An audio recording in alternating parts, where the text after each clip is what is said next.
Have you ever wondered why smart, intelligent, and rational people suddenly act recklessly in groups?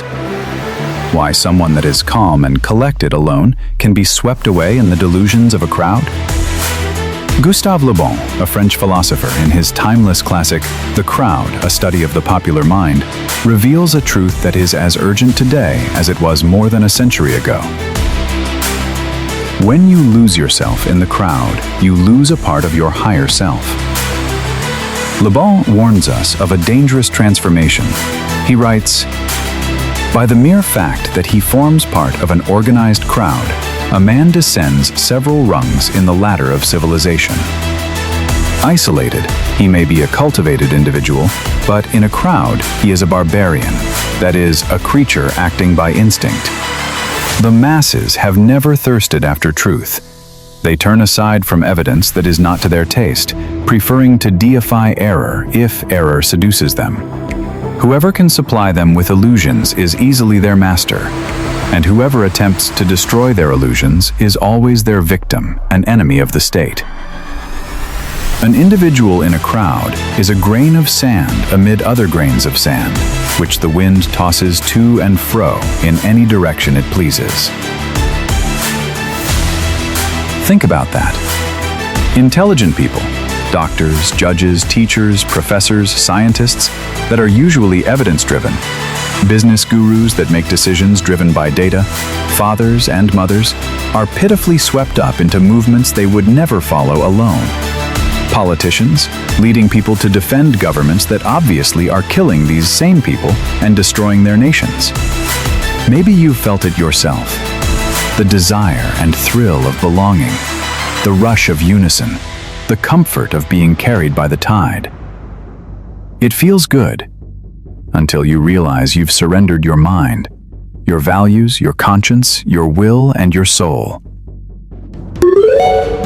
Religion and politics, the two great fires of human history, have always known this power. Both can lift humanity to greatness, and both can drag us into destruction. The crowd magnifies whatever you put into it. Feed it truth, and it can heal nations. Feed it lies, and it can burn them to the ground.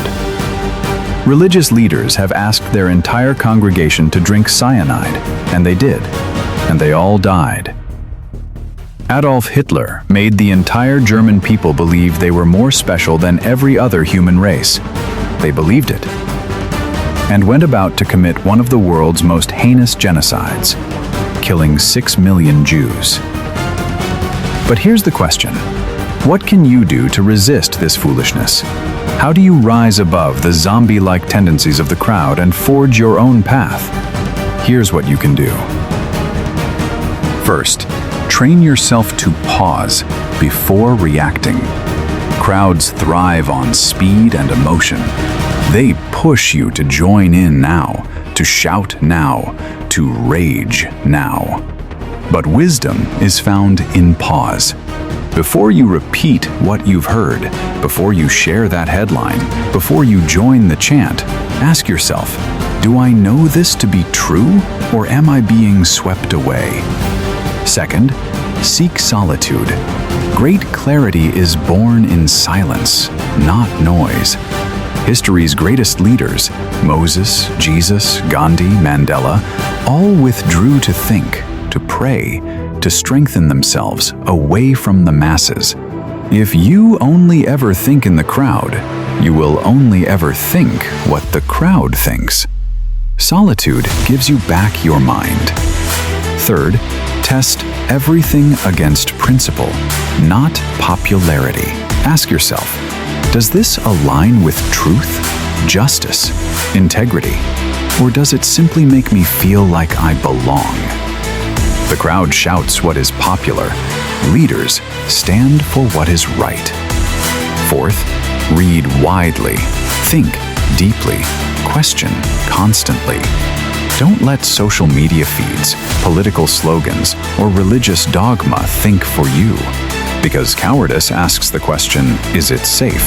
Politics asks the question, is it popular? But conscience asks the question, is it right? What questions would you ask? Read books that challenge you. Listen to voices outside your echo chamber that question your beliefs. The crowd hates questions, but freedom is born from questions. Fifth, anchor yourself in faith and values bigger than yourself. Whether your anchor is God, morality, or a set of principles you refuse to betray, you need something immovable when the winds of the crowd rage, because it will. Without an anchor, you are sand. With an anchor, you are stone. And sixth, practice courage in small things so you can stand firm in great things. Say no when the office gossip begins. Refuse to share the post that spreads outrage. Speak truth kindly when your group is wrong. Every small act of integrity strengthens your spine for the moments that really matter. You see, the answer is not to fear the crowd, but to rise above it. The answer is not to despise religion or politics, but to purify them by refusing to surrender your mind and your liberty to frenzy. The crowd may be blind, but you can see. The crowd may be reckless, but you can be steady. The crowd may be seduced, but you can stand anchored in truth. Because history has always been changed by individuals who did just this. When Luther challenged corruption, he did it alone. When Mandela refused to bow, he did it alone. When prophets, reformers, visionaries spoke truth in chaos, they did it against the crowd. And in the end, their clarity turned the crowd itself. So I ask you, will you train yourself to pause? Will you seek solitude, test ideas, read deeply, anchor yourself, practice courage? Will you rise above the noise of the crowd to find the clarity of your own voice? Because leaders are not forged by following the masses. They are forged by resisting them. True leaders rise above the illusions, stand firm in the storm, and call the crowd back to its higher self.